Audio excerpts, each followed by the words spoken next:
بسم الله الرحمن الرحیم. السلام علیکم. زما نوم ډاکټر ضیاء الله خان چمکنی دی او زه په لیډ ریډینګ هاسپټل کې ایز اسسټنټ پروفیسور کار کوم. څنګه چې موږ تاسو ټولو ته پته ده چې د کرونا وایرس د وجې نه موږ په LRH کې د OPD او الیکټیو ایډمیشن ټول چې دی هغه بند شوي دي د بدقسمتۍ نه. نو د میډیا LRH او لیډ ریډینګ هاسپټل ایډمنسټریشن یو پروګرام شروع کړی دی چې په هغې کې هغه بیماران چې هغې په کور کې ناست اکسس نه وي هغې ته تللی نه شي، نو د هغې کوم واړه مسایل دي که غټ مسایل دي نو موږ هغې سره په لاین باندې یو 9 تر 12 پورې روزانه سهار کې یو موږ د هغې څه مدد وکړی شو.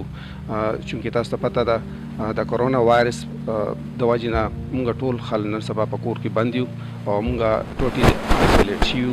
پکار دی چې موږ په دې باندې عمل وکړو، چا سره لاسونه نه میلاوو، چا سره غاړې نه میلاوو او څومره څومره کم چې بهر ته غیر ضروري ونوځو او کوم ضروري کاري هغې له موږ بهر ته وځو، ادروایز موږ په کور کې پاتې شو. او دا صرف د خلکو دپاره نه، د موږ دپاره هم د خپل فیملي دپاره د هر چا دپاره ډېر ضروري خبره ده چې په دې ایډوایز باندې عمل وشي. تر څو چې OPD بند دی او الیکټیو ایډمیشن بند وي نو پکار دی چې موږ تاسو سره موږ نه چې څومره هیلپ کېږي کوپریشن کېږي د هاسپټل نه او د لیډ هاسپټل ایډمنسټریشن یا میډیا LRH په تر موږ تاسو سره به ناست یو، دا خبرې به کوو.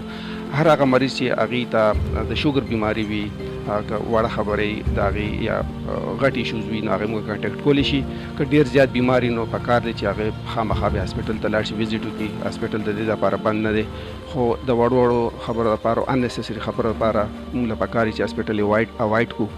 او د شوګر بیماریان چې کوم وي یا د نور میډیکل ایشوز چې چاته وي، د بلډ پریشر څه مسله وي، نو تاسو موږ سهار 9 تر 12 پورې کانټیکټ کولی شئ. موږ خپل کوشش کوو چې تاسو سره په دې کې مدد وکړو. والسلام.